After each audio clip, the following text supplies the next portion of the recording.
How we doing? Welcome back to another edition of the 19 Hole Pod, brought to you by yours truly, Yuda Golf, and my co-host here, Scratty LW Golf, aka Mr. 64. Is that the low? 63, 63.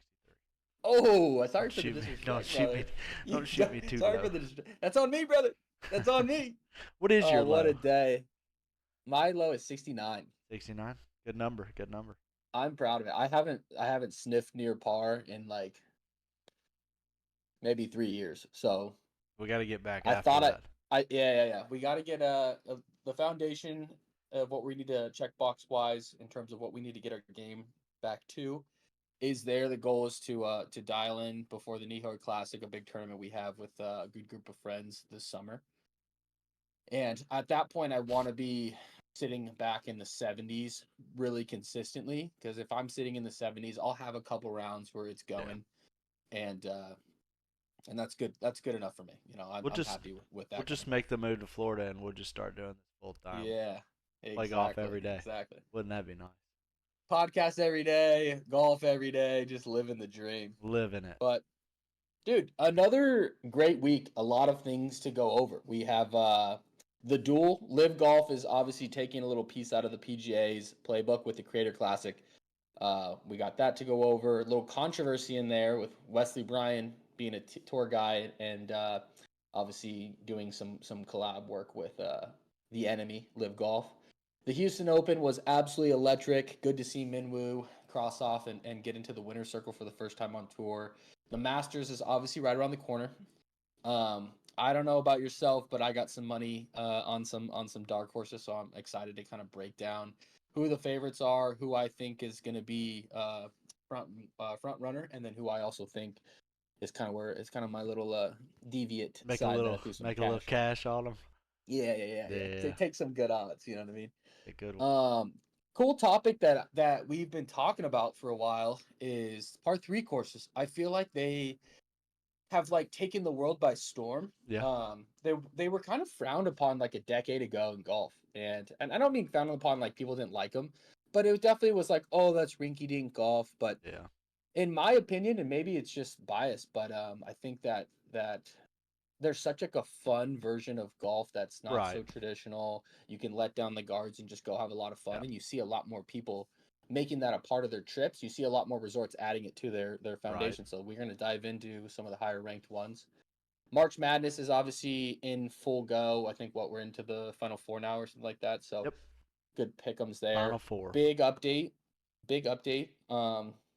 In the equipment world with LA Golf coming out with a driver.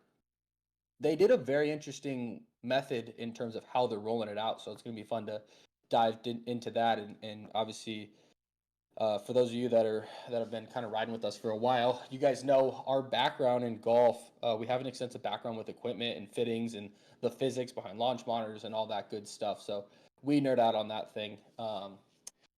But a lot of other cool things as well to break down. People with hot takes that we want to break into the Masters dinner. I mean, we just got so much to unfold. So Right.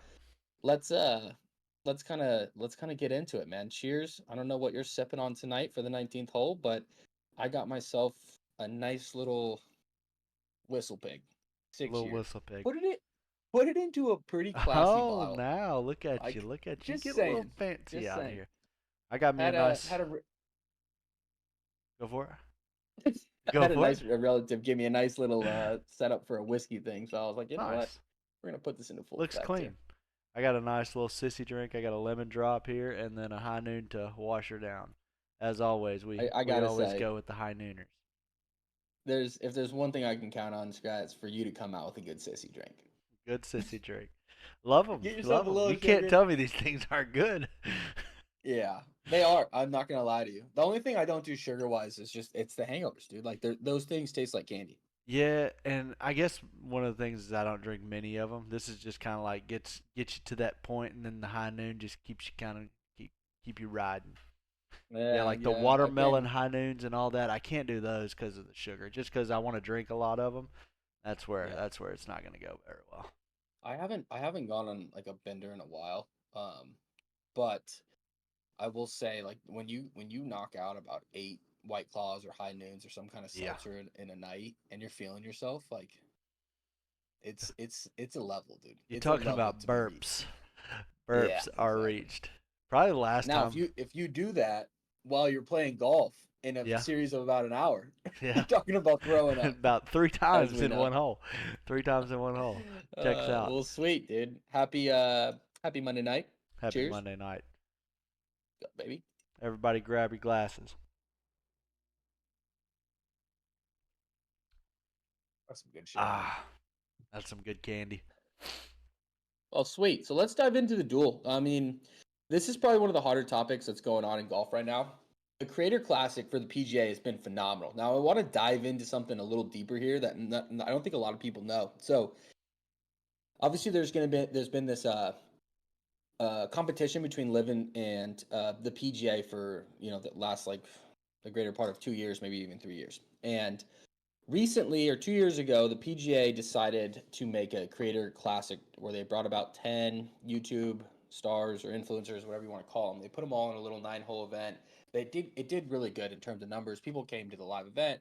People watched it on stream.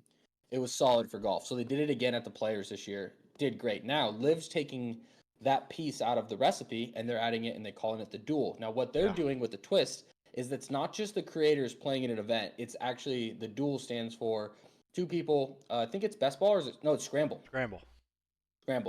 And so they're taking one professional golfer on LIV and one influencer or YouTube creator, and they're going to play a scramble versus about 6 other teams. Yep. And we're going to have a chance to kind of break down here what those teams look like and then dive into obviously the elephant in the room, Wesley Bryan. He's got his tour card and he's doing a collab with LIV Golf. So what I'll do real quick is I'll go ahead and throw this little video up here.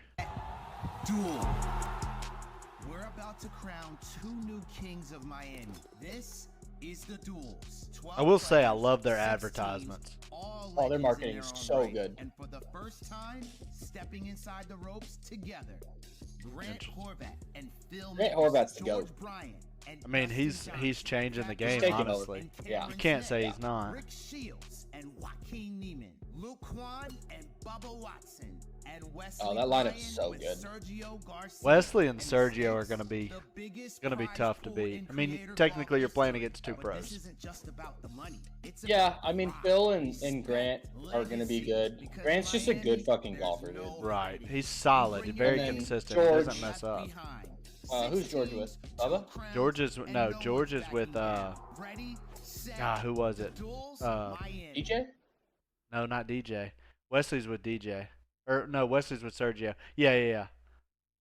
Let me see. So you've got there it is. Sergio, George, Bubba, Luke Kwan, Joaquin Neiman, Rick Shields, Phil Mickelson, Grant Horvat, Dustin Johnson, Wesley Bryan, Cameron Smith, Fat Perez.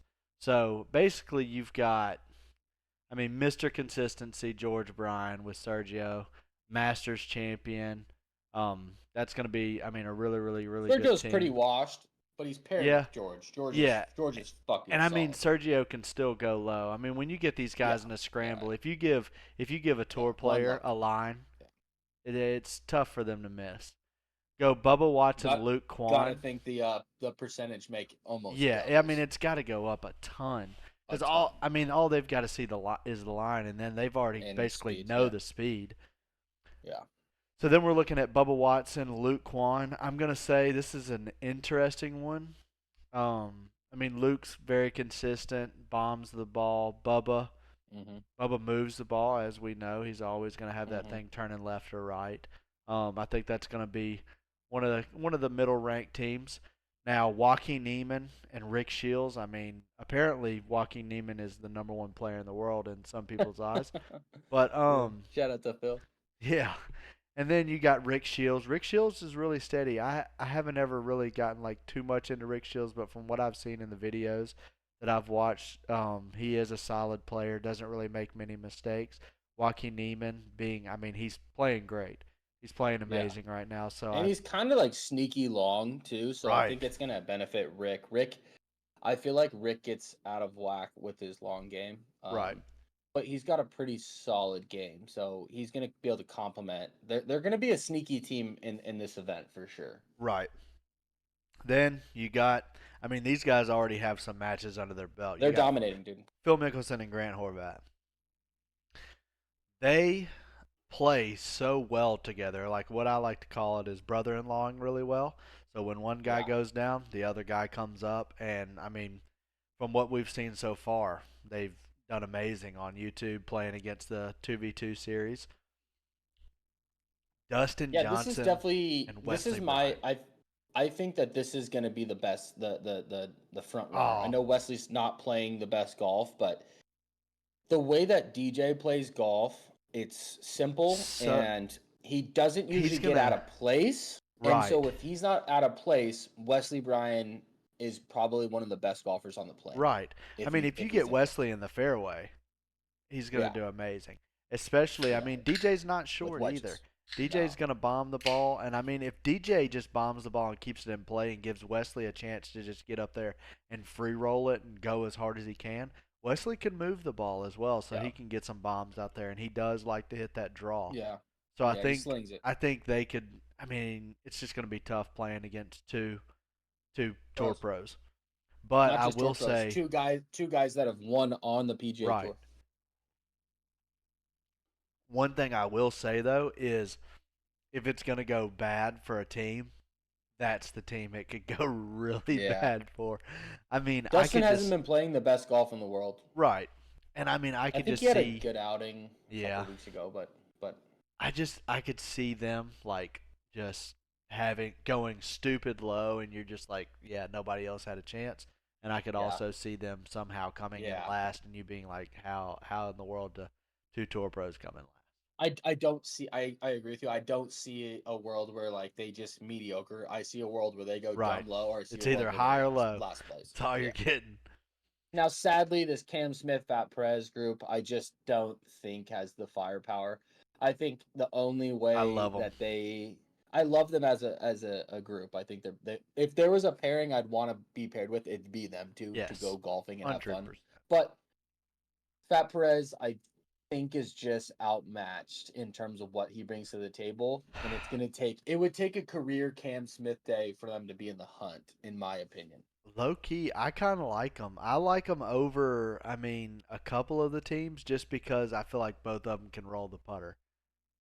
Cam Yeah, Smith's that's a gonna good keep point. it. Cam Smith's Oh, gonna keep it in yeah. play. I Close, mean, yeah. I feel like if you give, So is Fat Perez. Yeah. Actually, he hasn't been playing this best golf. yeah, I mean, he hasn't been playing his best golf, but I will say, you get FP just, I mean, hitting that patented cut Wedges. down the middle, Yeah.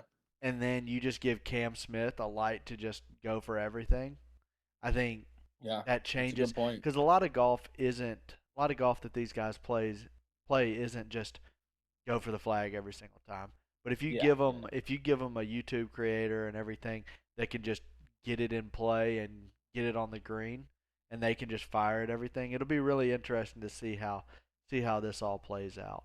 I think you made a really good point that gets looked over in scramble golf, and we have a 2-man scramble tournament coming up. So this is going to be insider info for anybody who's watching this, a part of our friend group that maybe doesn't play a lot of scrambles. But there's so much strategy that is quick conversing per shot that is very important to the success in a scramble group. And like you said, like yeah, people talk about like, oh, putting order or oh, hitting off the tee order, but really what's important is like is being able to give your scorers opportunities, right? And if you're the type of golfer that like can't rip a 3-wood on a par 5 or doesn't hit the long game that well and can't attack certain pins, like you need to be setting up your playmakers to have those opportunities. Now, Right. they may only have half of them that are decent, maybe one's like a hero shot.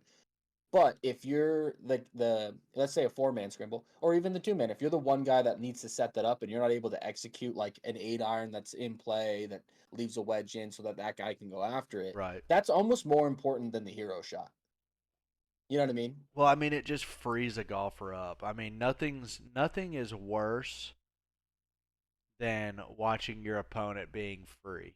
Whenever he can just get into his game and it's coming effortlessly. I mean, I just feel like when a guy, like say I'm on a par 5 and there's water to the right, I got to carry it with 3-wood if I'm going to go for it and everything.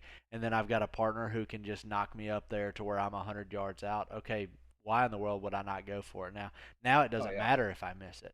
Now if my partner gets up there and tries to hit a 3-wood, hits it in the water, now I got to sit here and think, okay, is 3-wood the smart play? I got to be a little bit more tentative and everything. So then I'm aiming for the fat part instead of just going right at the flag and taking the aggressive approach. But I mean, a lot of those things is just going to happen in scramble play, just I mean, on the daily basis, to where your partner can set you up to just taking a free swing. I mean, it's almost like you're hitting on the range. Mm-hmm. Everybody hits it good on the range. I think that and you'll see too. So this is going to be your first time in this Nihoy Classic. This is our 3rd year running. We have a cool belt that gets allocated. It's a large belt with the logo and the previous champions on it, and all this stuff. And then we get 2 small belts that you get to keep. It's supposed to be like an arm patch that you get to keep year over year, but the belt changes per year. It's a fun thing that we work for. But if you heard me, both winners get the small belts. There's only 1 large belt. So we got balloons flying.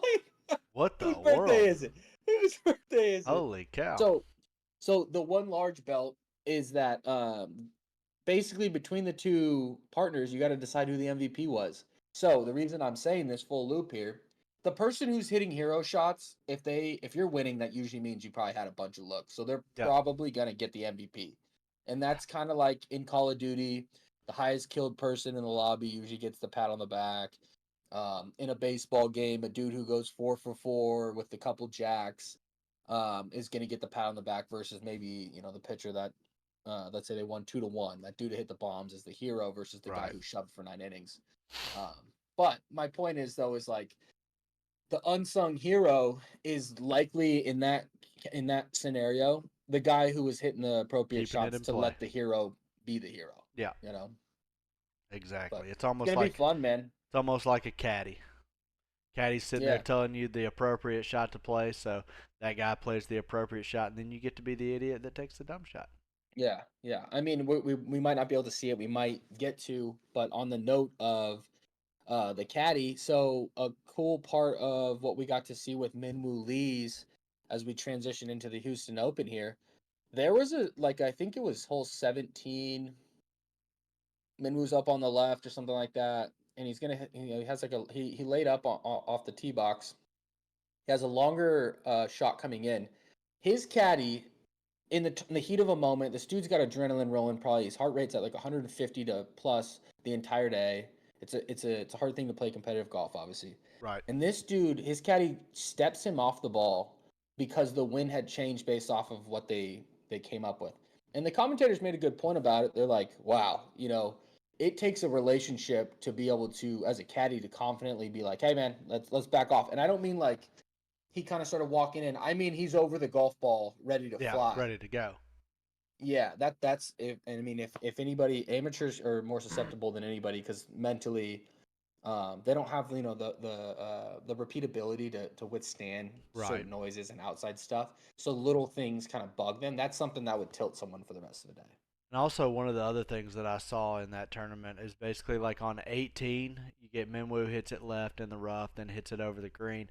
One of the things that his caddy, talking about confidence, comes up to him as they're walking back there, and he says to him, if you like putter or you like wedge, whatever you feel most comfortable with, I am fully confident in. So he's letting his guy know, like, hey, either way you go, it's gonna work out. I'm full in on whatever you want to do. What feels right, let's do it. And there's an art to that, man. Like, verbiage is so big when you're doing mentorship, when you're assisting, when you're a caddy. And like, I'll give you for instance, the last caddy gig that I had, we won the Q School for Latin America tour. And my guy, we had some weather delay. We didn't shoot that low for 2 days or whatever it was. And he kind of thought he was out of it. We ended up finding out everybody didn't shoot very low. And we're right in the hunt. We're in the final group. And we get to maybe like 14 or 15. And I think we're either up by 1 or we're tied. And we lay up with a hybrid on par 4 to the left. There ends up being this really tall willow tree that kind of hangs over the fairway. And we're on the left side of the fairway. And the entire time he's sitting there and he like grabs he's like, yeah, like shoot me a gap wedge. think we're a buck 25 out, and he's like, I could tell he just keeps looking up, and he's kind of seeing like, can I hit this thing high? And I'm like not nervous, but I'm understanding in the he's moment. nervous. I'm understanding there's this is high intensity. He's working it for his career here, and I kind of stopped and I was like, hey man, talk to me. What are you seeing? And he goes, I don't know if I can get this high enough, and that far. And I looked at him and I said, that tree is roughly 40 feet, 50 feet in the air, and it's right in front of us. Like, there is a fat window below us here. And there's two ways I could have said. Like, I could have been, obviously, I'm a nice guy for the most part. I'm not going to be like, no, you idiot. There's this. But, like, there's also, I had to make a decision where it's like, all right, like, how do I go about bringing this up? Like, all right, man, that's definitely an option. Or we can take a little bit more club, hit a pitching wedge, flight it a little bit. We got a good window underneath that. Yeah. And take all that out. We're going to play more towards the center of the green rather than flag here. Let's get out with par at worst versus potentially getting stuck in this fat tree. It comes back down. Now we're hitting the same shot again, yada, yada, yada. And he kind of stopped and he looked at me and goes, oh, fuck, dude, I didn't even see that. And that's where there's so much intensity going on. He came up with the plan and it was tunnel vision. He was nervous and rightfully so. He's obviously playing for his career, and that's not like a pat on the back for me kind of thing, but a fun thing that we got to experience together. That's like, that could have gone like that. We could have lost the tournament there. We definitely weren't going to win the tournament there. Right. You know what I mean? When we went on to win it, which 'Cause, was cool. We ended up playing a playoff. A lot of people look at golf like it's an individual sport.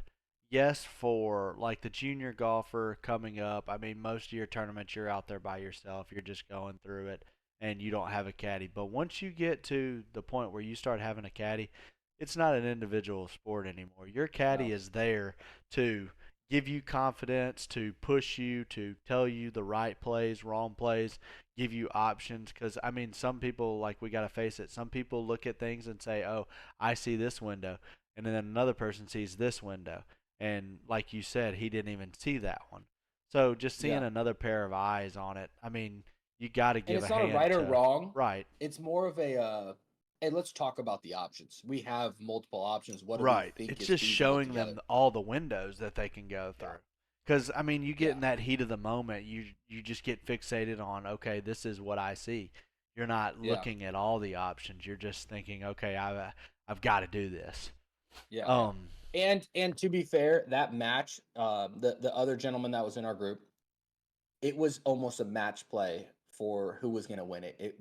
The scoreboard was kind of leading up to no one else was going to be in the hut unless they both blew up. And so it would kind of go back and forth, after a 4-hole stretch, to be a birdie or two here, it'd switch back the next four. So it kind of felt like everything was a punch and you had to keep punching.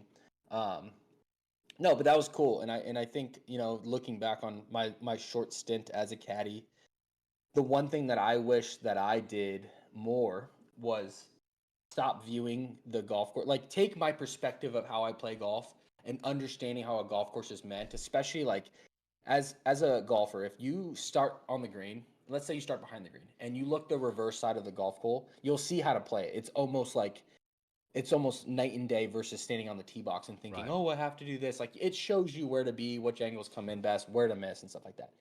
But the thing that I wish was I stopped viewing it as how I would play the golf hole, and I wish I started viewing it as their game, right? Because like for instance, me and you hit a lot further, straighter. I feel like you kind of like to see it turn over at times. I like to, but it doesn't typically. Always, but like that's something that's not a big part of my game, unless I have to, and if I have to, it's going to be an extreme turnover. Now, like, I know that about your game because of how much we've talked through it, and that's why I could see it in your eyes versus like when I was with a couple different players that I was caddying for. I know that I needed to see it through their yardages, through their flighted numbers, through their shot shape that they're comfortable with. Right. And that was probably the immaturity of experience that I didn't have going into it. But, you never know. Might find it a bag another day. You never know where the career's taking. Always got to learn something, even with failure. Yeah, exactly. So. Always got to be learning. But Minwoo Lee's and his caddy absolutely fucking crushed, dude. That was one of the coolest finishes to golf. We were texting probably around 15, I think, or whatever hole, 16, whatever hole he absolutely sprayed one right. So he kind of lost a couple Oh my drivers gosh. throughout that day. Now, one was penalizing, and that was the one that was over water. It was a lateral hazard, but because of how far right it started, there was no benefit for him to come take his distance, so he just re-teed. So it's basically an OB ball. Right. He ended up almost kind of spraying it right again, but salvaged Dude. bogey. Unbelievable bogey. I thought he was going to legitimately double it with like standard, and then I thought he was potentially going to have a meltdown with the way he was hitting it right there. Look at the that. ball speed. 194 ball speed. This brother's coming Okay. into his last hole, and he's still In real pumping time, it. In real time, I think this ball crosses right where that inlet is of grass. And I thought So, personally he could take a drop up there, unless that's I like mean, in course out of bounds. see, I'm wondering if, because obviously we know this all is effects, but you can see in there that there's a shadow, and that shadow goes along Past it. here. So it Yeah. looks like it may literally just snake right over the water. But That's a is good that shadow point. always correct? I have no idea. I think that's just there for the effects. But Yeah. The reason I think this, dude, if it did cross, that it would be a big, people might be asking why would right, that even matter? If he's 80 yards or 100 yards further and he can hit like a 4-iron or a 3-wood or whatever, right. and he ends up having a wedge in there, it's a lot easier for that man to potentially still make par. And I mean, So you got to think about it. He just hit this ball and blocked it right. He's got yeah, to he do it doesn't want to hit again. driver again. He's got to do it again. So if he gets up there and he's able to just knock a 4-iron down there, he's going to feel a lot better. Yeah. And then also have a closer shot in, probably. All right, Ludwig. Ah, All right. Let's let's migrate. So a little as we close in on the Houston here. Scottie Sheffler tied his course record. I believe Gary Woodland tied the course record as well on Sunday. If he didn't let's tie the see. course record, he was Yeah, one off. tied it.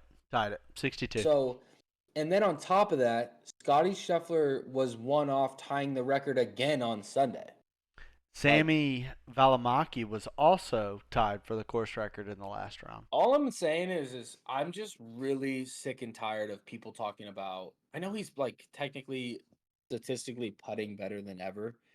I'm just tired of people giving flack to Scottie Scheffler's putting. I mean, Because the dude is in the top 5, dude. He's not even like, oh, he's not even making every cut. He's not even top 10 every. right. He's top. He's in the content. He's in contention every fucking tournament. Well, I mean, it's just the thing you got to think about. Like, I mean, if you put it in any sport perspective, a quarterback that runs the ball 90% of the time isn't probably going to have a bad throwing percentage, completion percentage. A guy that shoots maybe 10 threes a whole year isn't going to have a bad 3-point percentage So, unless, I mean, or obviously if field he goal misses. percentage. Yeah, just stuff like that. I mean, you got to think Scottie Scheffler, the game that he plays, he aims at the middle of the green, works the ball to the pin. More often than not, Scotty's hitting the green. So you've got to look at, and he's also not every time he's not hitting it close. So he's playing the game to where, like we were talking about earlier, your guy, hey, let's just play it to the middle of the green. Let's get out of here with a par. Scotty's not Yeah. making mistakes. When Scotty hits it into the rough, he's not thinking, oh, I'm just in the rough. I'm going to play it over the bunker. I'm going to play it to this pin that's tucked 5 feet off the front and 5 feet off the right. I'm going to go right Yeah, at the you don't flag. know if it's going to come out a He's playing smidge at the heavy middle or of the green. yeah. He's just trying to give himself a 2-putt. So you can't really look at it in the way of saying that he's a bad putter. I mean, more often than not, he's got the putts that he's missing, if they're close, they're most likely for birdie. How Yeah, many times is almost he sitting always. there 3-putting? With that being said, I don't know if you have the clip, but let's just talk about it. Like, Bubba Watson made a comment that said, "What Tiger did in 2000? That was pretty cool. I think we saw something better in Scottie Scheffler's 2024."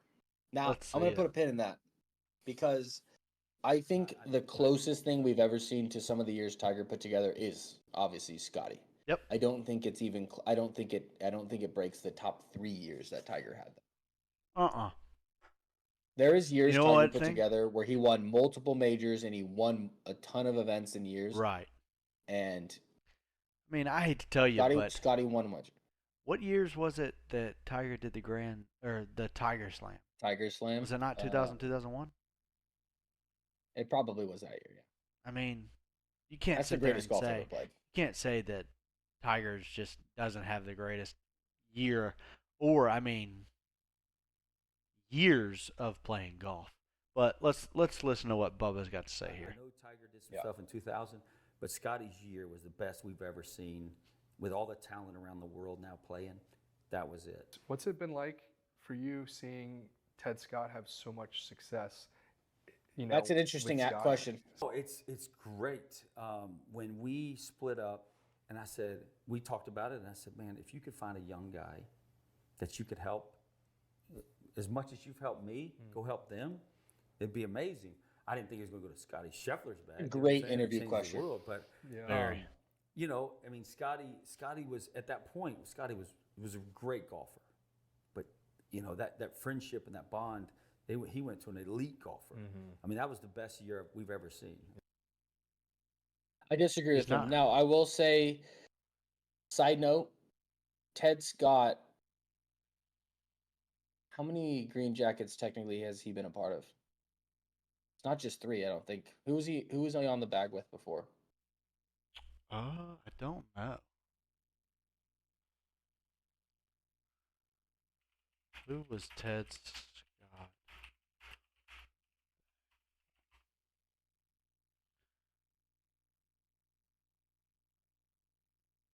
4. Got 4? Damn. I mean, he's got to be right there with Stevie.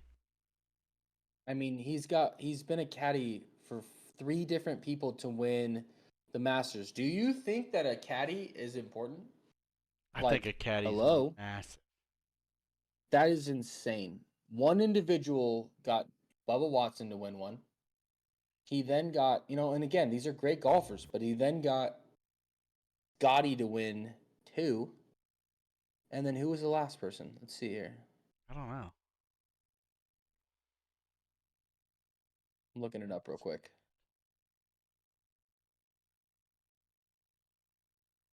Got to be somebody. Wait, was he on? No.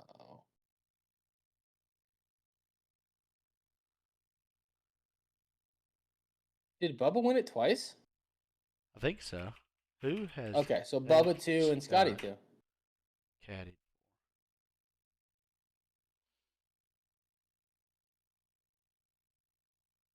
Yeah, you're gonna have Bubba.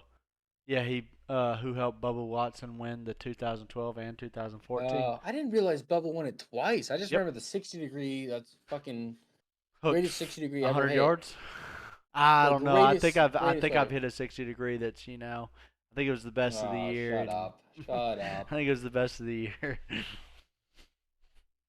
The only other shot that I think is on the level is that bunker shot Tiger hit with the 9-iron fairway bunker, and he helicopter finishes it, and then it sits on the green and it rips like Yes. 30 feet right. That next was to the pin. wild. That's That's crazy. another one. Yeah, but that was a cut too.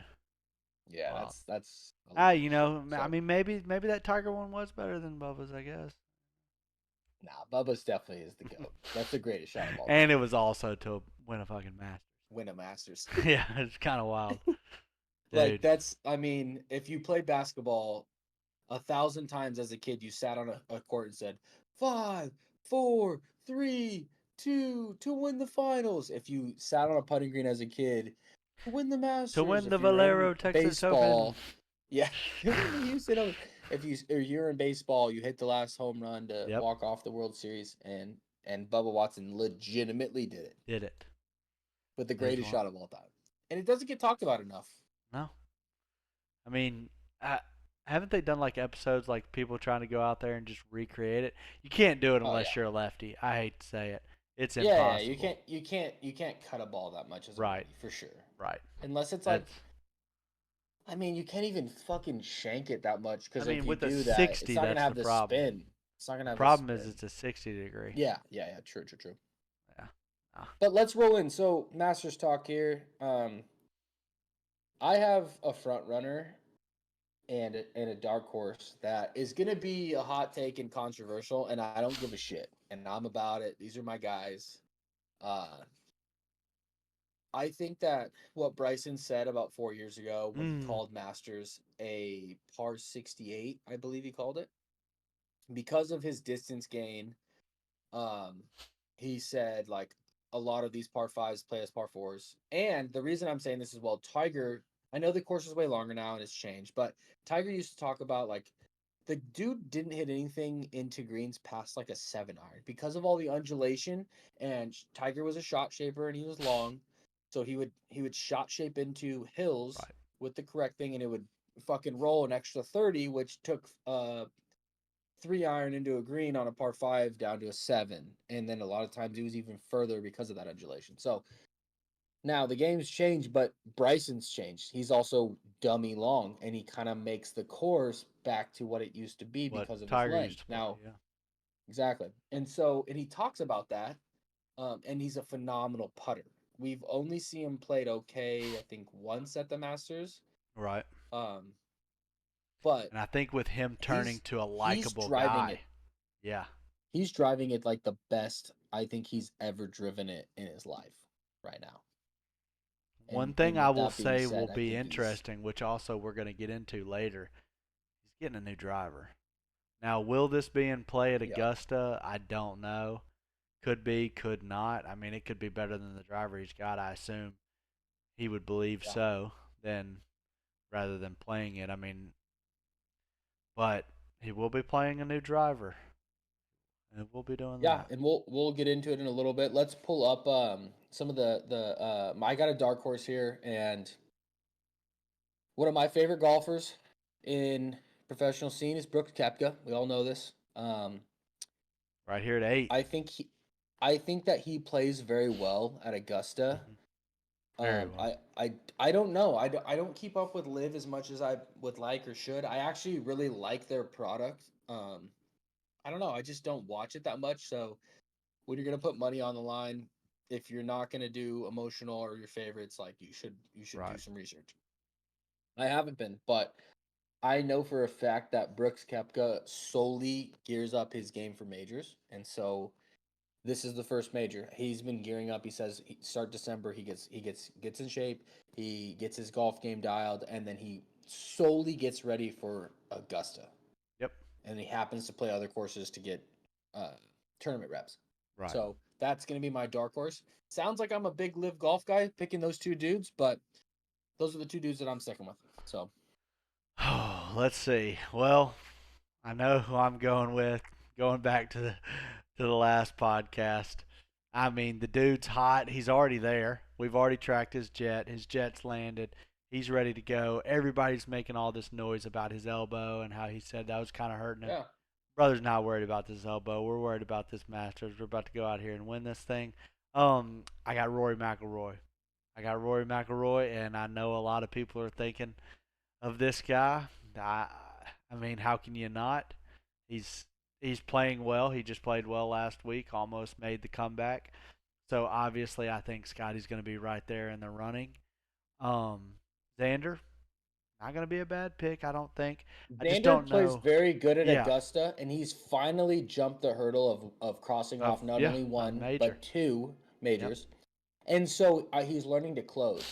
Right. I think that was his issue with the last 2 or 3 major Masters, where he choked one. It might have been a while ago. It might have been the Tiger one, to be honest, 2019.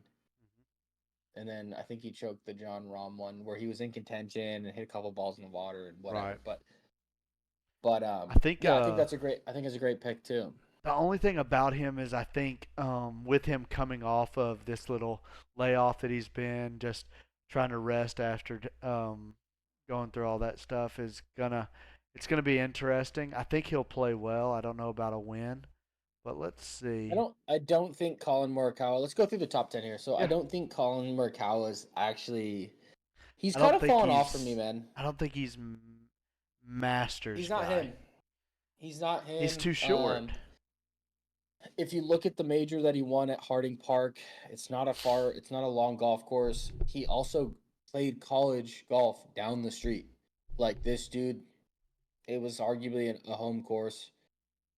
He's a great golfer. Let's not kid ourselves. But Right. like, I I just don't think he's don't a know about. fraud. I don't I know just don't think about. he's him, dude. They're making the golf course longer, so I think it's Yeah. gonna benefit a lot. Like Tiger won it because he hit it so far and got to spots that people couldn't get to. So I feel like Yeah. a lot of these guys could still get to those spots, and I just don't Yeah. think 280, 290 off the tee for Collins gonna get it. No. And But who knows? he also struggles hitting the draw.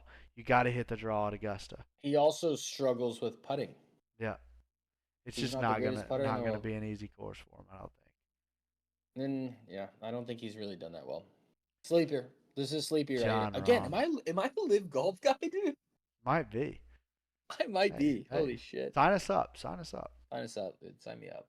We'll be there. Jon Rahm. He's won it before. His game is probably one of the best in the world. He doesn't have a flaw. But when it comes down to tournament golf, obviously you got to put it on for 4 rounds. It's a hard thing. Right. He struggles with his emotions, and you can't do that there. That place is gonna give you trouble, and you just kind of have to True. continue to battle and go down that road of knowing you're getting into trouble and it's gonna happen. But how do you divert and how do you overcome? And I don't like Jon Rahm does. He's done it before, but like Right.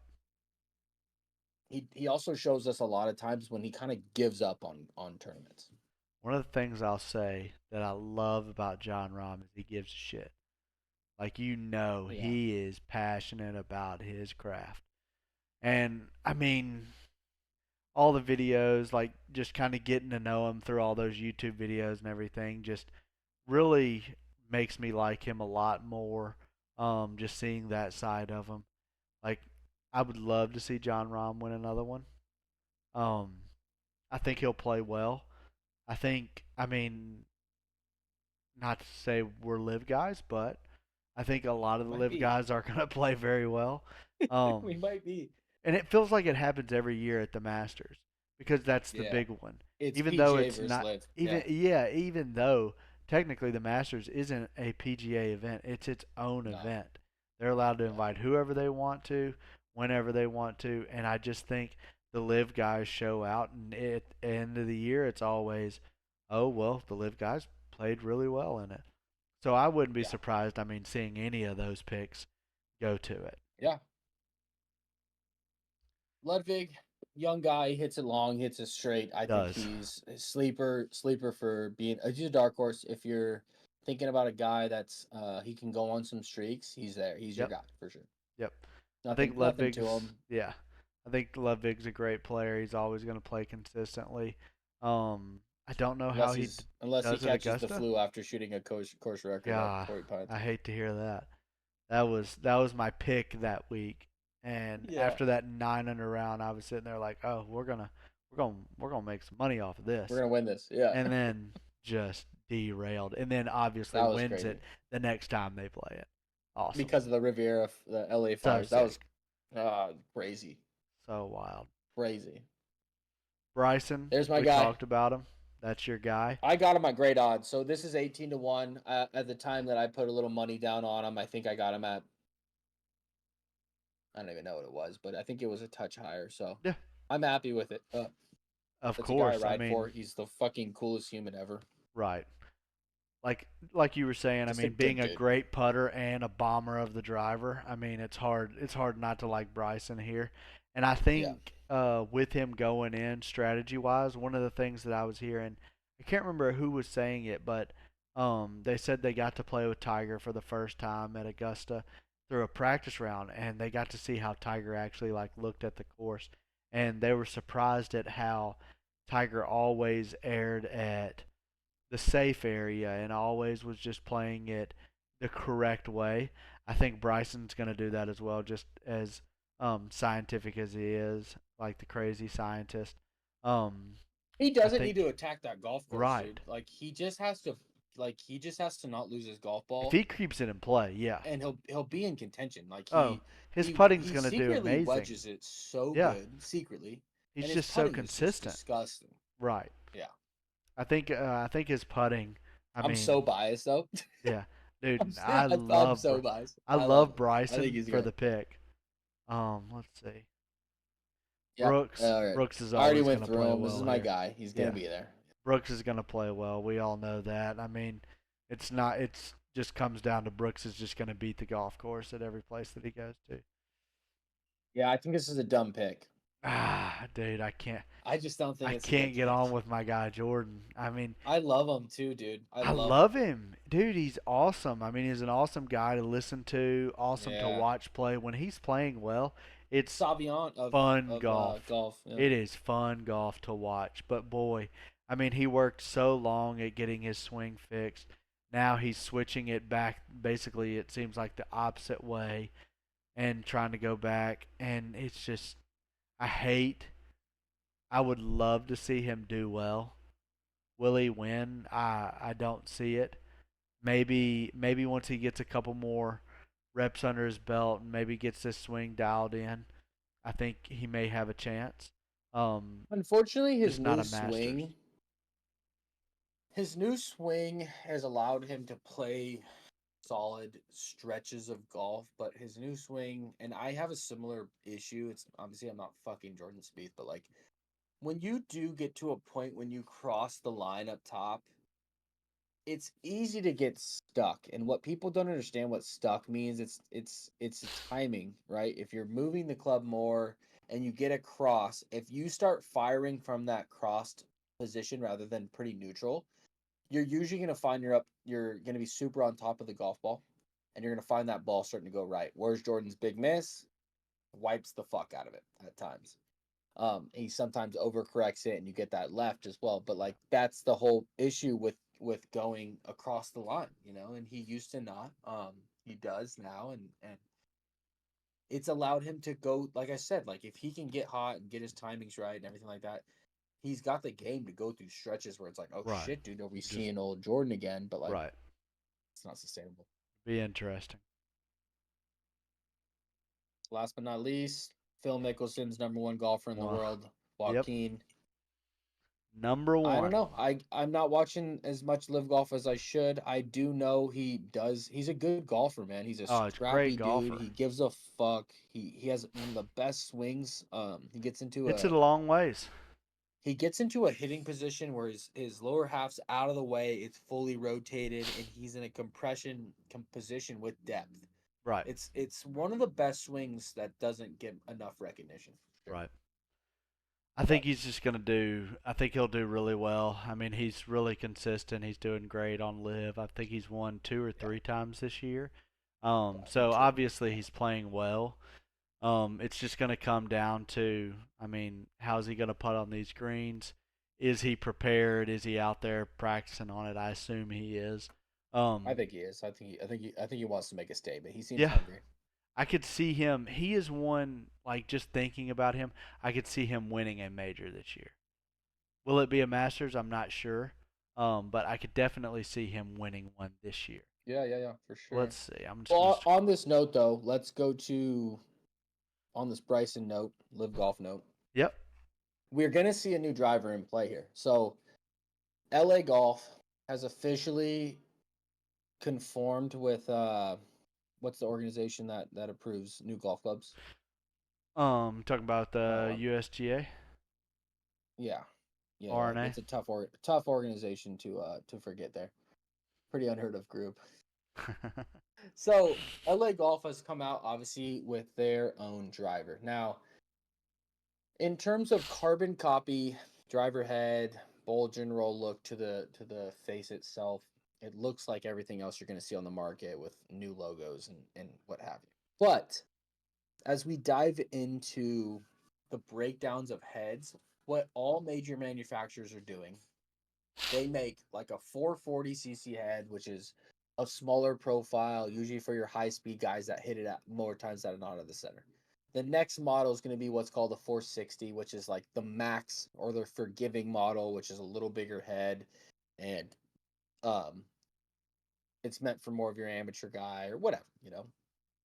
The next version you're going to find is usually like they call it an HL or a draw or whatever.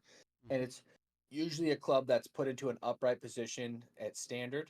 And it's meant for people who, amateurs that deal with slicing problems. That upright position is going to help with trying to control that slice and turn it into more of a fade. And so those are the three models that almost all manufacturers come out of. Here's where you're going to see a change in the industry, where they're focused more on dynamics and they want the golfer to pay a little bit more attention to their swing.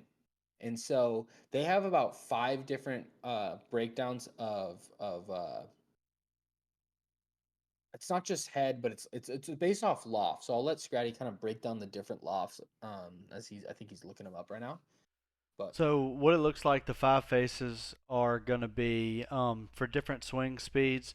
So you're going to have your higher lofted clubs are going to be for your slower swing speeds, and then your lower lofted clubs are going to be for your higher swing speeds.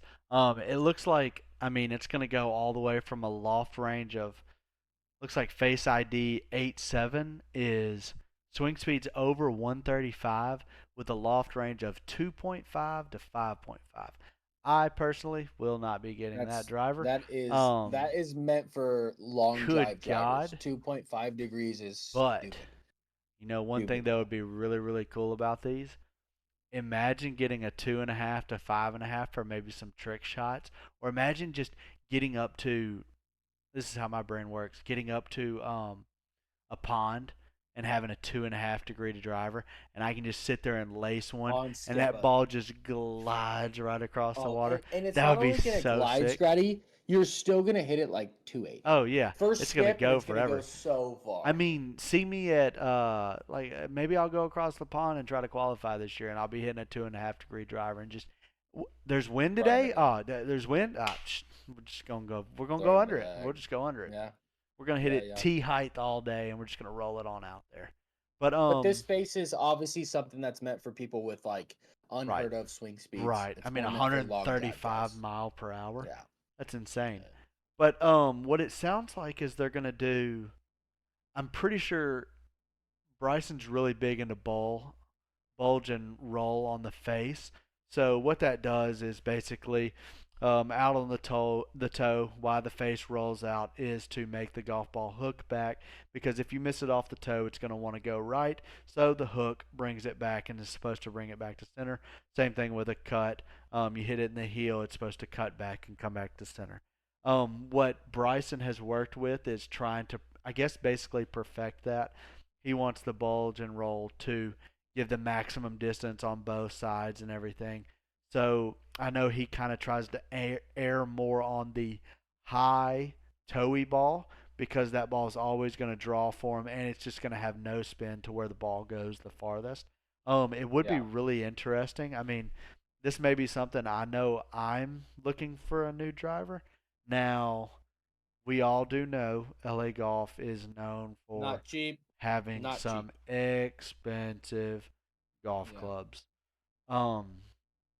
I think the key though is knowing what the goal is. So like all of us golfers, if you're the Scottie Sheffler or if you picked up golf yesterday, you'll never stop working on your swing and trying to make it better and probably trying to make it more neutral. And that's kind of like understanding what LA Golf is doing here and what Bryson ultimately is the aim point. It's not about, can we make a golf club not only fix your problems, because you're going to try to do that on your own, but can we make the dynamics of what your golf ball is doing better, so when you do get into a good hitting position, the ball is doing what it's supposed to do?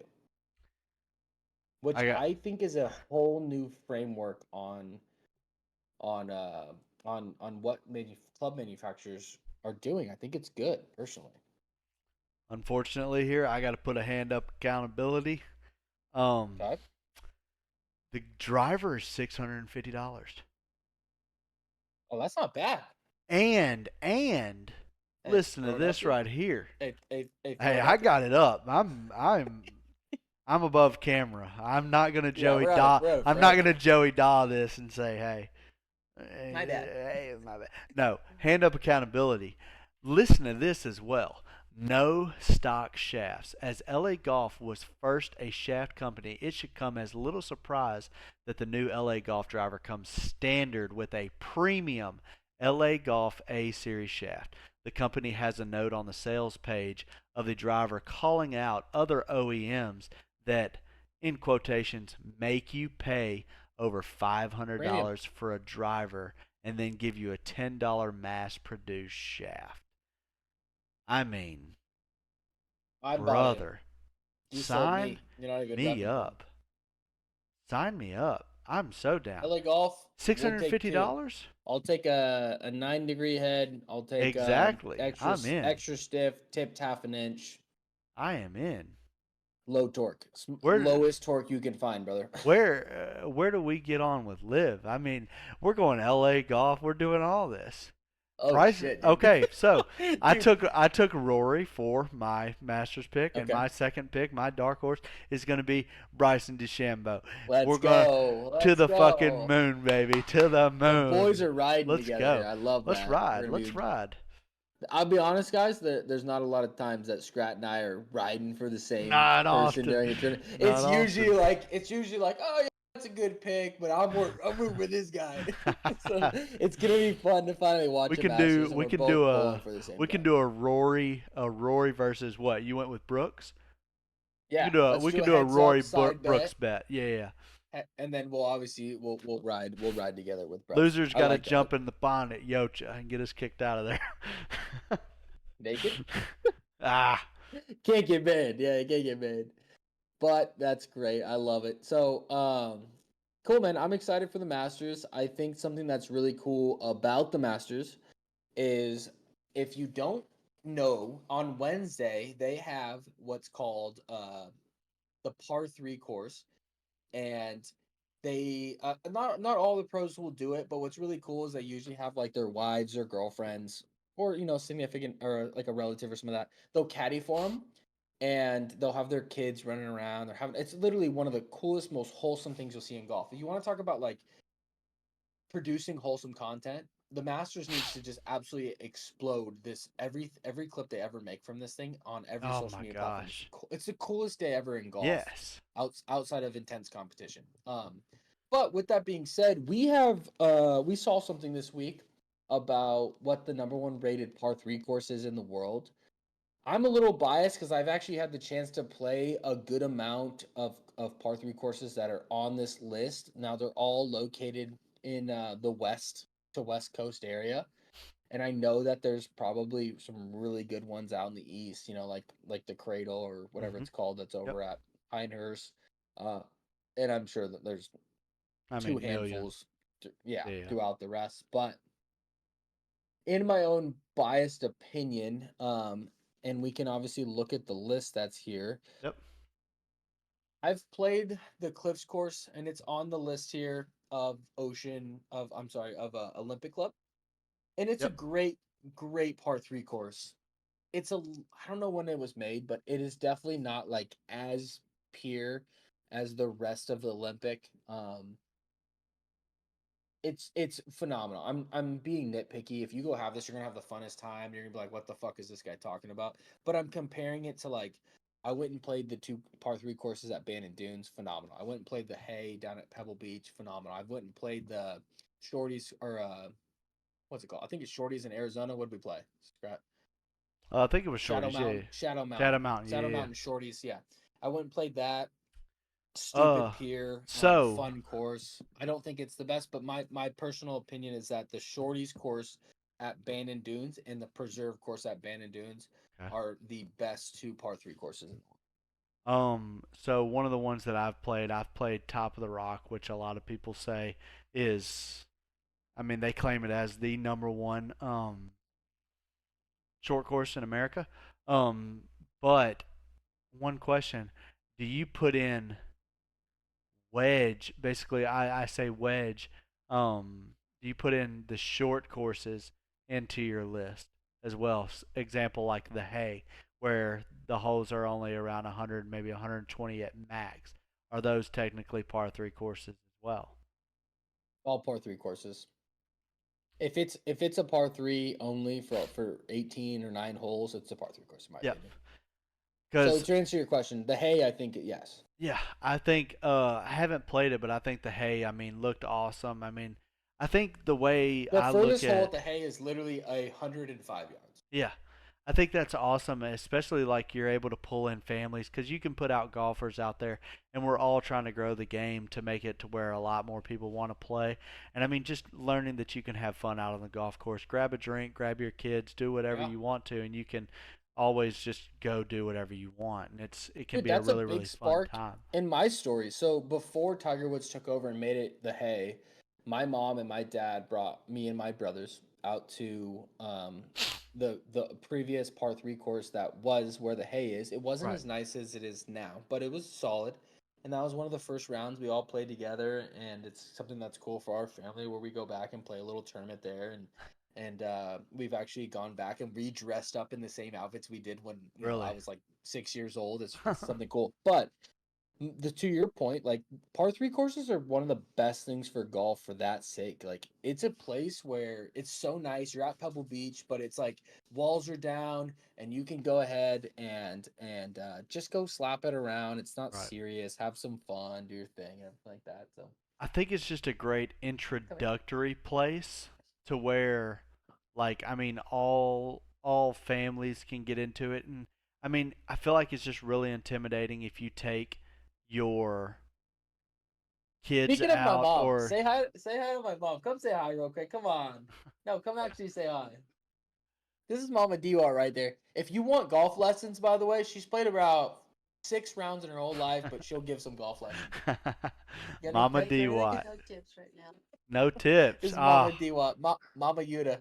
Mama Yuda. All right, have fun. She's taking care of my newborn right now while we're doing this. Just had her the 11th, Nora Nawabville, cutest thing ever. Cutest thing ever. I mean, it's awesome. Finally back to the house. Everything's going good. My guy has I got think. dad strength now. Oh, dude, I'm ripping 330 Just- bombs off the tee. 199 ball speed. How about Yeah. Oh, you got 230? 194 with Minwoo. Fully adrenaline was dope. Hey, I'm a hey, hey! dad Speaking now. of that, LA Golf, we'll take the 135 8 mile to per 7. hour. Yeah. We'll take the Yeah, two and a load that in half a driver. box. Let's go.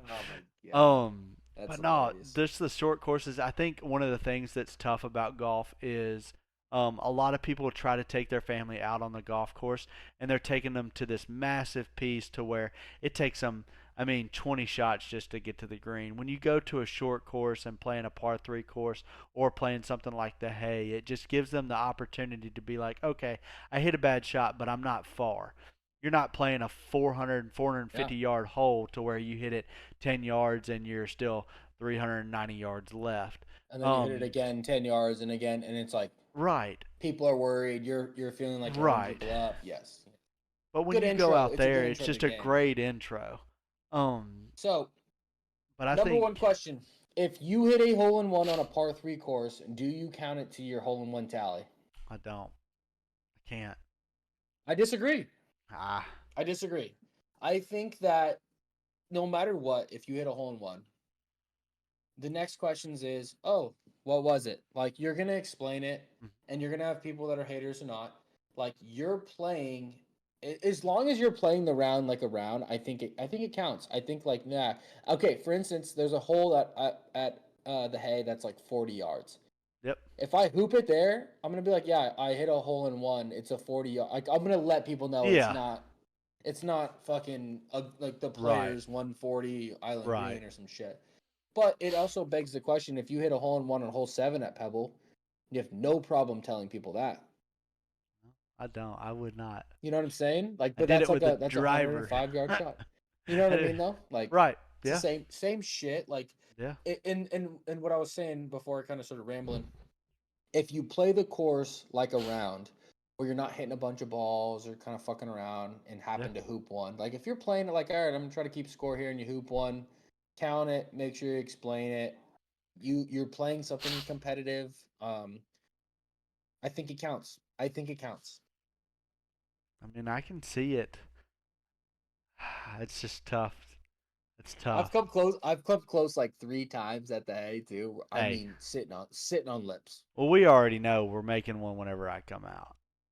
June. Don't get me June? fucking going. Hole in one.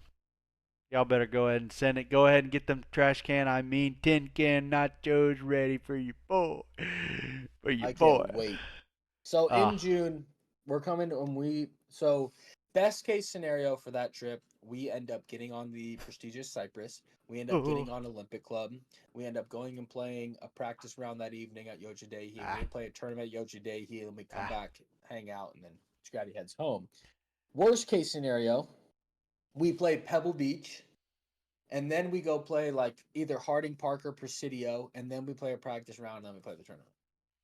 I Either way, it's mean, gonna be one thing I will change in that best case scenario, you go Cypress, then you go Olympic, and then you just cancel the Nihoy and you go to Pebble.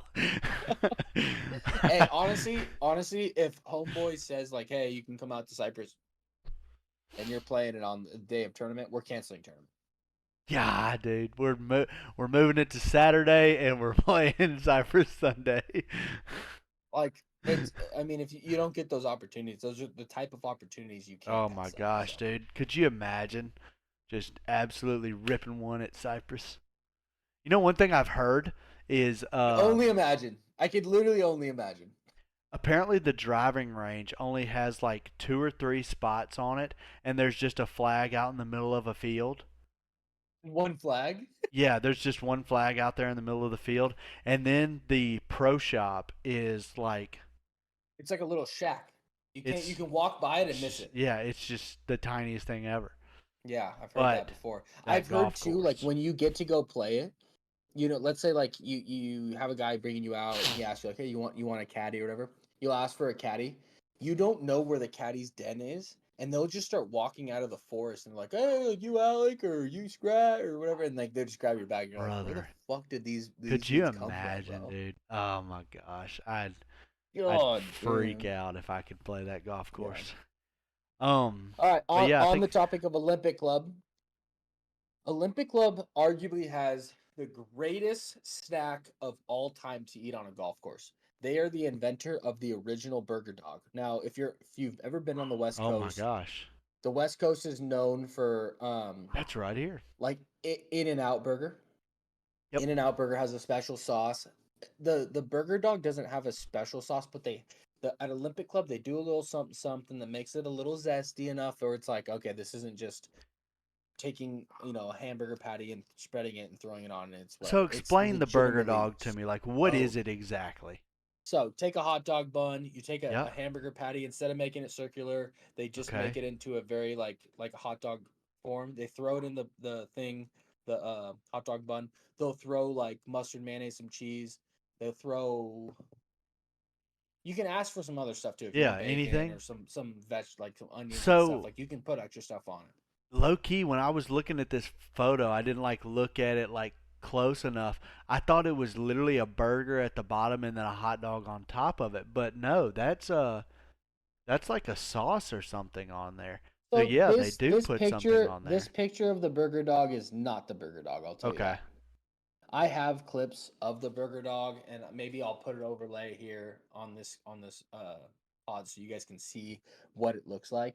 It looks delicious. It tastes better. I'm not joking you. The burger dog is the I mean, I can greatest. get behind it. It's a burger. You'll love it. Yeah, I can get behind it. And it's a must-have.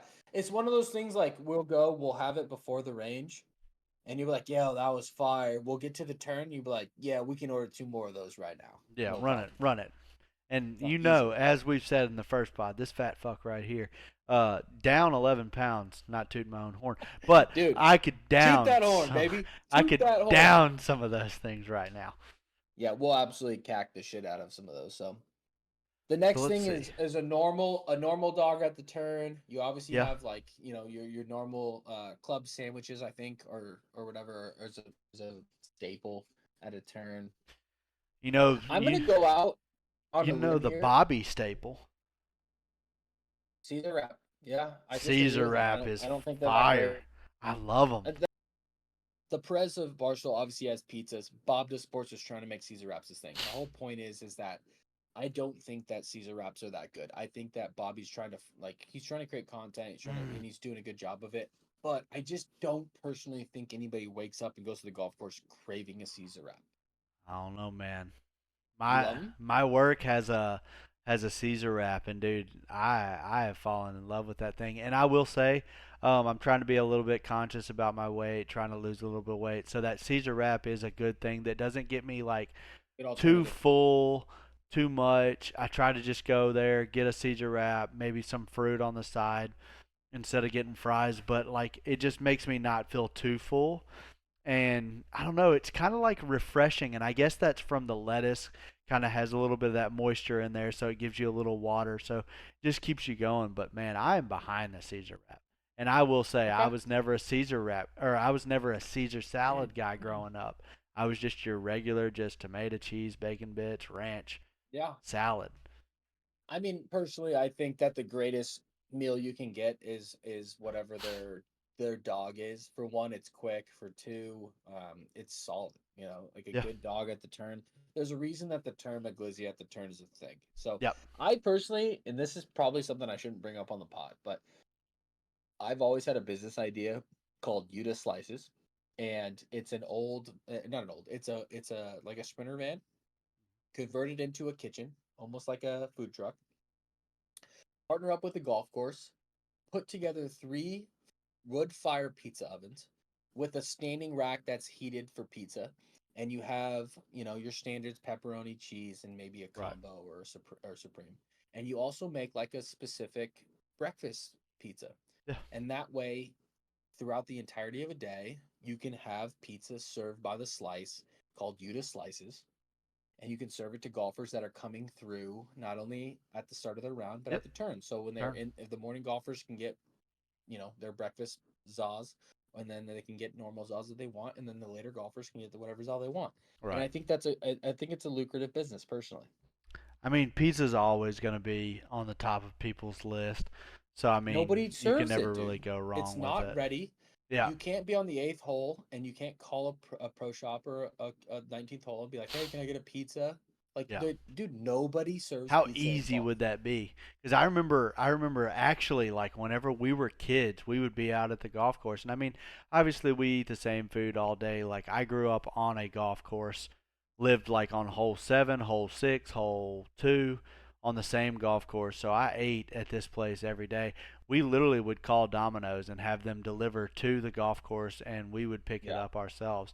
So I can very much see, like, you think about it, you've already got a group setting. You've got a group of 4 or 5 guys. They can bang out a pizza. You split that It by doesn't. 5 people. I mean, what are we talking about? You could literally Let's sit also there talk and about sell a the pizza for finances. $20. Like, and not only that, like, if you serve by the slice, like, I'm easily gonna be like, everything in golf is all about whole numbers. So in the world of like consumer product, you mentally confuse consumers by putting something at 4.99, so people think they're paying $4 instead of 5. In golf, it's not like that. Right. In golf, you want to say like, I want the it's a lot whole of number. cash deals. So it's like, I have a $5 bill, or I have a $10 bill, or I have a $20 bill, Right. and so you need to work in those increments where it's like, hey, I could buy a whole pizza for $20. Hey, I could buy one slice for $5. Now, usually pizzas are in slices, or in eights, and so pizza by the slice at $5, that's a $40 pizza. Yep. $40 pizzas are a very profitable Right. business in terms of overhead and ingredients and selling I zaws. just feel like If you there's have so 400 many golfers on a options. golf course, you're talking a lot of fucking pizza. Yeah. A ton of pizza. Let's be honest, the type of consumer that's in golf is not usually this well-fit person that's like, I'll take one piece, please. Right. You go to the turn and you're a little fucking sauce with the boys. Yo, Hey, hook me up for 3, hook him up for 4, hook him up for 3, hook him up with easily. 2. Like, you just Easily. sold almost a pizza and a And half. you could sit there and throw a discount on it and be like, okay, you can pay $25 for this whole pizza. I mean, how quickly are you going to make money off of that? Oh, guys, y'all want a Shut up. pizza?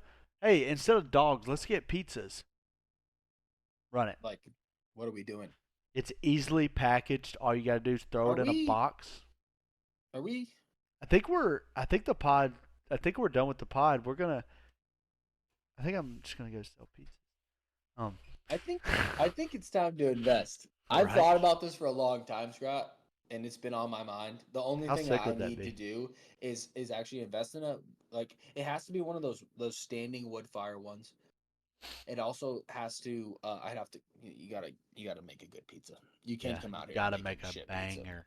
And in all honesty, it has to be not greasy. It has to be thin crust,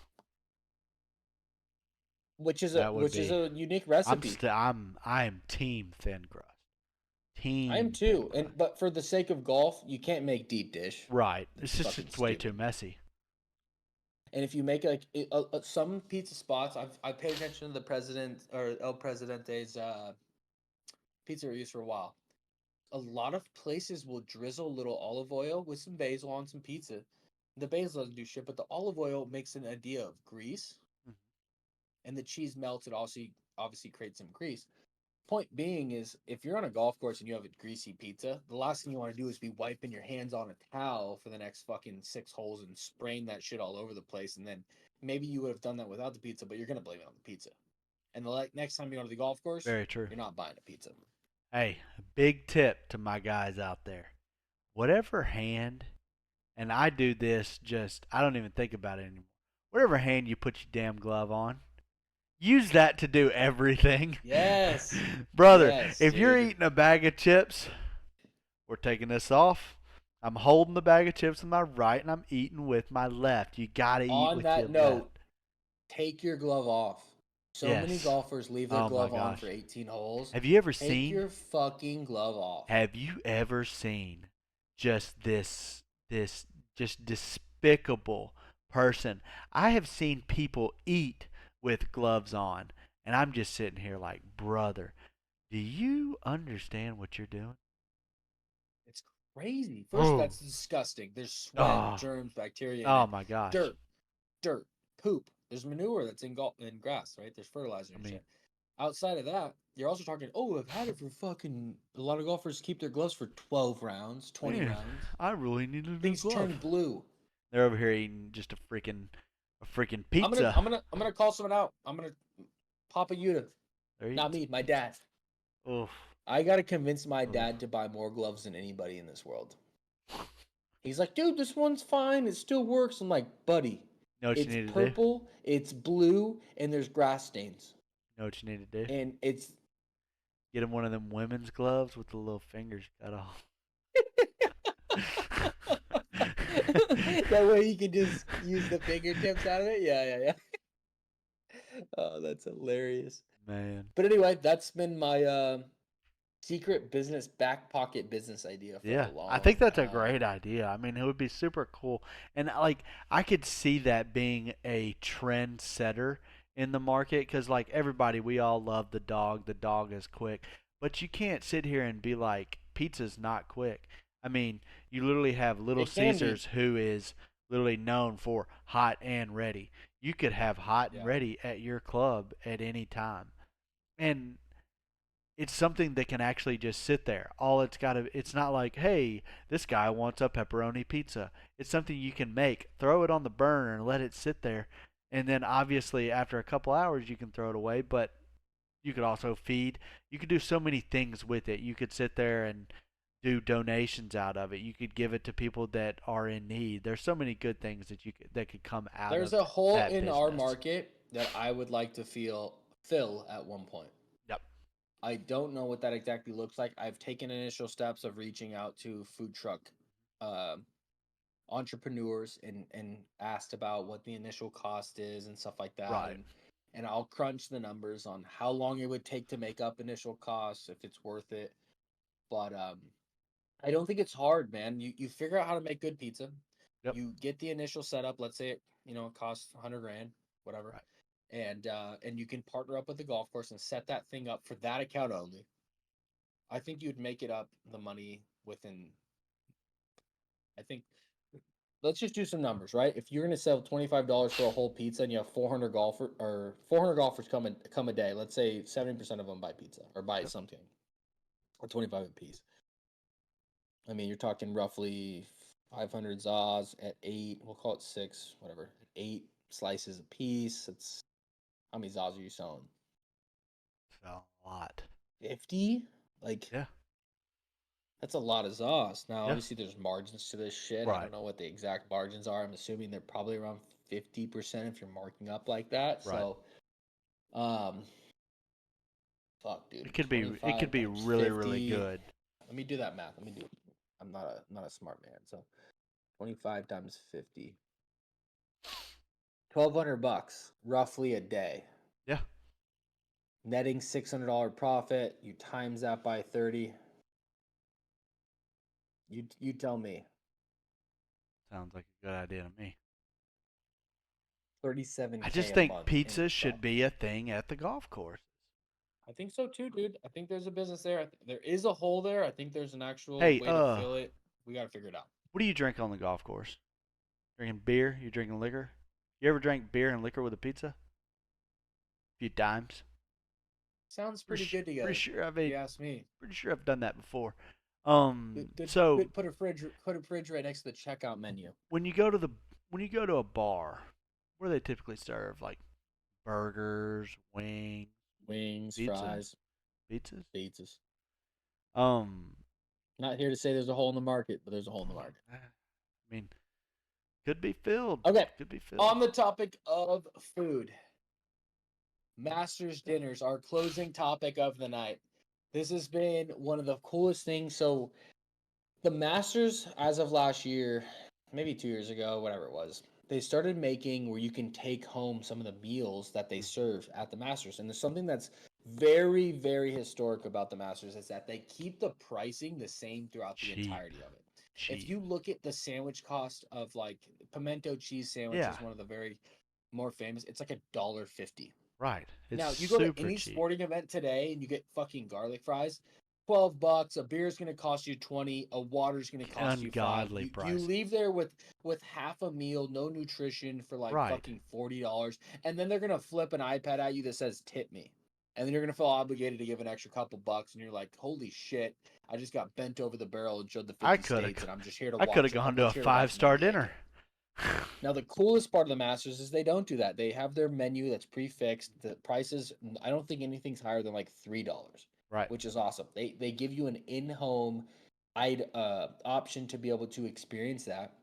They came out, they have a specific lemonade drink that if you want to add alcohol to it or not, it's up to you, but you can buy it as well.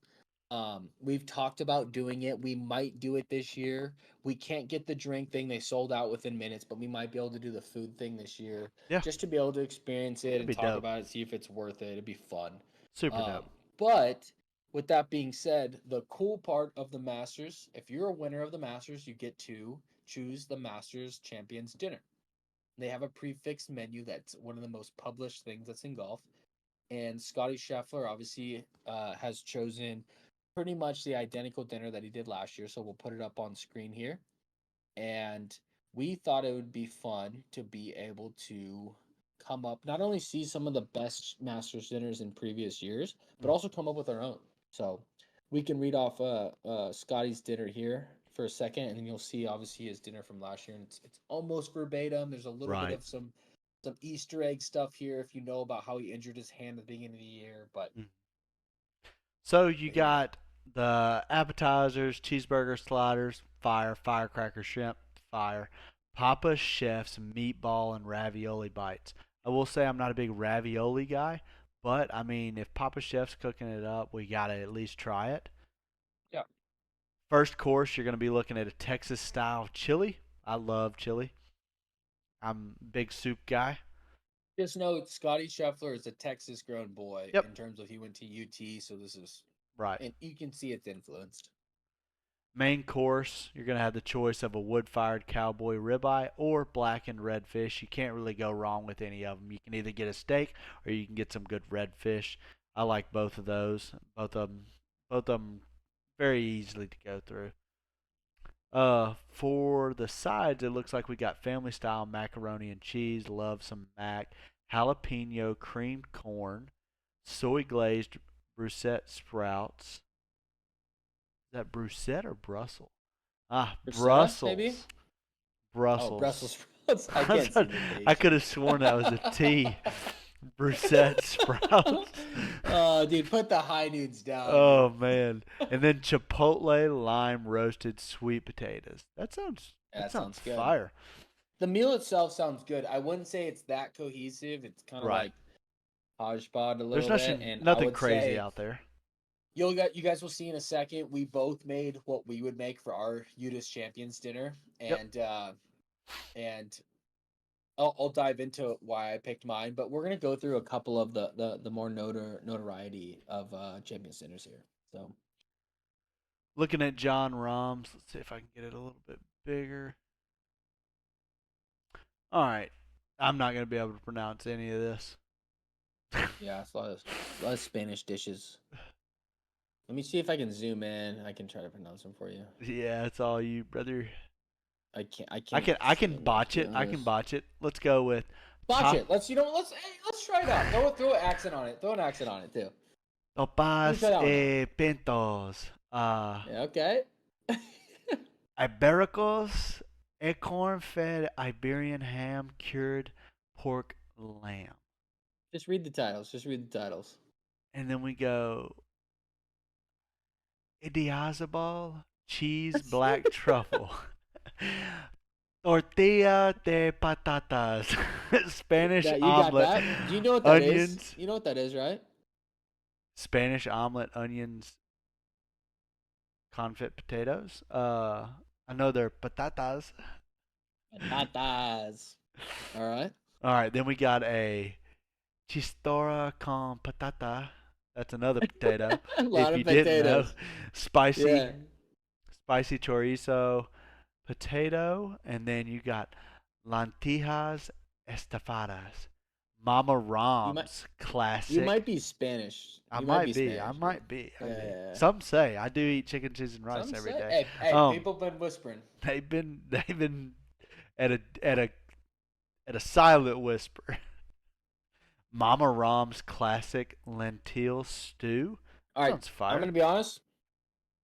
I'm not gonna know John what Rahm's I'm not gonna know what any Fuck of John it is. Rahm's dinner, So I dude. can't. Get out of there. I can't. Get out of there. I can't say anything about it. Okay, then we're we right already know back to Scotty's. We got it's, this. It's almost verbatim. It's whatever. Hey, put the whiskey down. Verbatim. All right, now we're looking at Hideki. Now I could verbatim.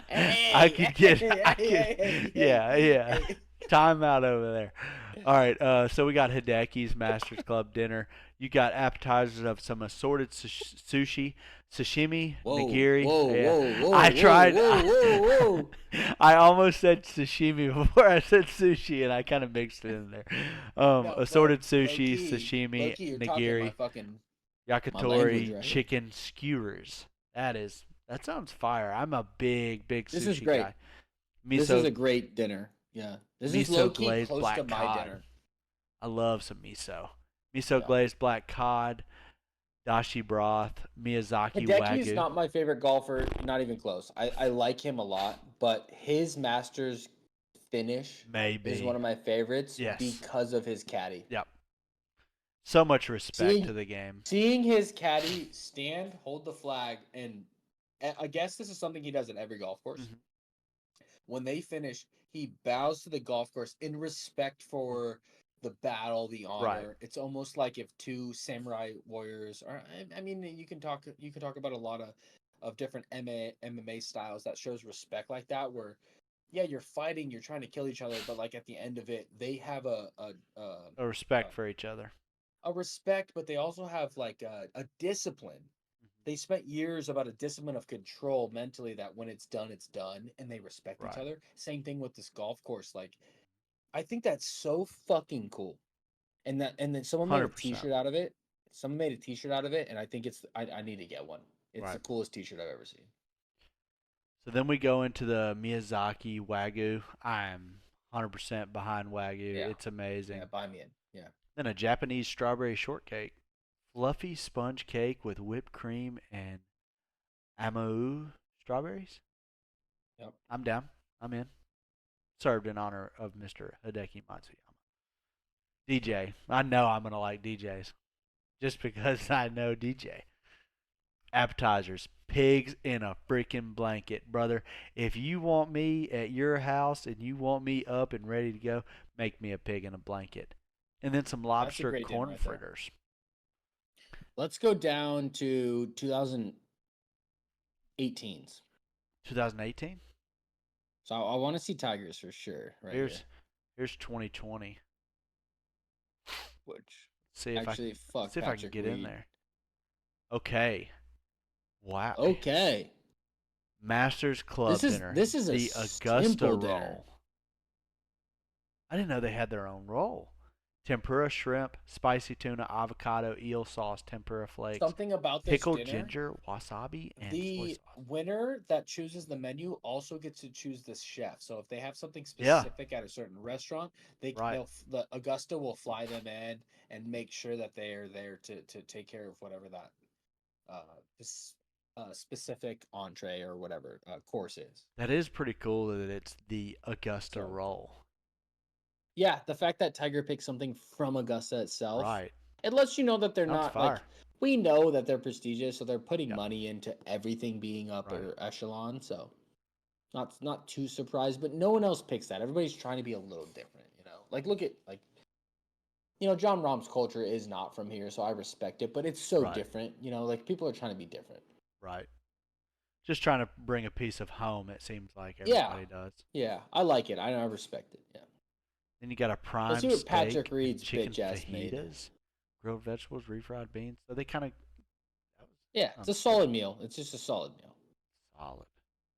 All right, let's see it. Patty Reed. Watch it be good. It's basic. 2 different salads. It's just a basic. Prime bone-in cowboy ribeye. That's a great steak. It's a great cut. I'm sure it's pristine. Mac cheese, corn creme brulee, cream spinach, and steamed broccoli. Yeah. Yeah, I mean, Pretty he has a basic. meal that you could literally He's not get gonna at go your wrong. Outback, or you can get at your nice steakhouse. Right. Like, I'm sure he brought the best chefs in to make it good, but let's continue down. I actually want to see something that's better than that. Sergio, I'm not gonna know any of Skip it. Sergio. I don't give a fuck, dude. I actually hate Danny Sergio. Willett. What's on Danny Willett's? Mini cottage pie, Sunday roast. I like a roast. Apple cream. Yeah, that's pretty Coffee and shitty. tea. This is probably arguably the worst dinner that's ever at Masters. Jordan Spieth. We all know he is. Spieth. Barbecue, Okay. baby. Green salad. Texas barbecue. Another like Scottie Sheffler, another UT guy. Yep. So Texas is gonna be a deuce. Let's Gonna pull go up ours. Texas. So go ahead and load up yours. Go ahead and load up Give me mine. 1 second. I'm Get that excited, dude. I put I'm gonna dive into mine if you want to pull up mine first real quick. Yep. And then we can dive into yours. So my favorite meal of all time is it's an Italian dish. It's called alla penne la vodka. It's a vodka pasta on penne with Italian sausage. And so I tried my best to come up with a meal that was full set based off that because it's legitimately my favorite meal for a main course. But like I couldn't find things that I liked with sides and things that I like with appetizers and a drink that I was like, this is a full set thing. But my next favorite outside of a good steakhouse, my next favorite meal is sushi or Japanese induced and Chinese induced. There's a little bit of a mix here. And so you'll find like I start with some nigiri and sashimi as a boat platter. I'm obsessed with nigiri, the way that it's set, and sashimi is just fresh fish that's put together, basically filleted in blocks.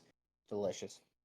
A seafood tower, so you can continue down the seafood platter of having like clams, oysters, mussels, crab legs, lobster tails, be able to dive in and just get some fresh, good tasting, throw some butter involved with it, maybe cocktail sauce if that's your thing, whatever. And then as we dive into the main course and the sides, Benihana makes one of the greatest fried rices ever. And if you throw steak in it or chicken in it, up to you. I personally throw steak in it. It tips it over the scale. So that's kind of my side, which is almost like you could make it a main, but I put it as my Right. side because it's so Love good. it. Main course I put as a filet mignon or Wagyu strips, both because we're in the scale of like sushi, Japanese culture. There's a place that's down the street from where I live that has a really good pickled wasabi. And a lot of people hear wasabi and they think, either really like it or really don't. Right. Pickled wasabi is just a touch of that, like that almost like uh spicy breathe in. Uh-huh. And if you just layer it just a dab on top of everything, it's pristine. Nice. My favorite dessert, Cold Stone's French vanilla. You mix it with the fresh brownie right out the oven. Can't go It's wrong. easy. It's good. My favorite drink of all time is a whiskey on the rocks. My rocks are not here, obviously, but the 18-year is aged and smoked through oak barrel that is just delicious, and I'll sip on that any day of the week. Now, this isn't the 18-year. This is a 6-year that I'm drinking on now, but if I'm choosing the Masters dinner or the Yuda Club golf dinner, that's what I'm choosing. I love it. Let's see. What's Mr. Basic doing?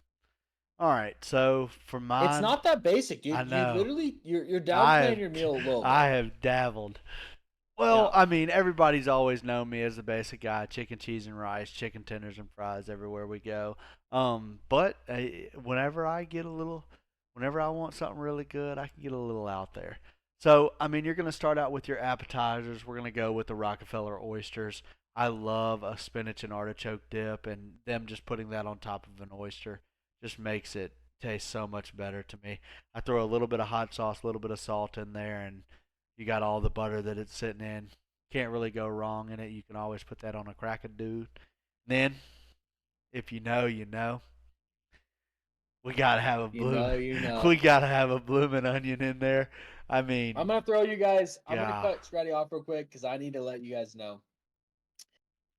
There's a reason that Scratty and I became best buds that will come out at a later date. The second reason is while we had the chance to spend about a month together in Chicago, frequently going to get steak fried rice. We'd also spend the other nights getting JoJo. blooming onions at Outback. JoJo's, baby. Um, there was an inside joke with a coworker or whatever you want to say of ours, where every time he asked what we were doing, all you'd see is Scratty go, "I got 2 words: blooming onion, brother." And then ever since then, every trip we go on together, Oh man. we've gone to nice restaurants and we sat down and Scrat goes, "Hey man, there's an Outback down the street." And we would DoorDash out a blooming onion. We'd go pick it up. Yeah, we'd we get back, literally- and we would smack that shit. We had one time we were in Orlando with everybody, and we picked this food place, and I noticed that there was an Outback down the walkway, and literally Yeah. to-go'd a blooming onion and brought it to the restaurant that we were at. And we smacked the fuck out of that. That's one of the best appetizers out there. Oh my gosh, it's so good, dude. It's so good. Love blooming onion. Shout out. Yeah. Then for the first course, we'll go with a nice little house salad, some tomatoes, bacon bits, cheese, ranch, just your basic salad, or a Caesar salad. As I've grown, I've come to love the Caesar salad.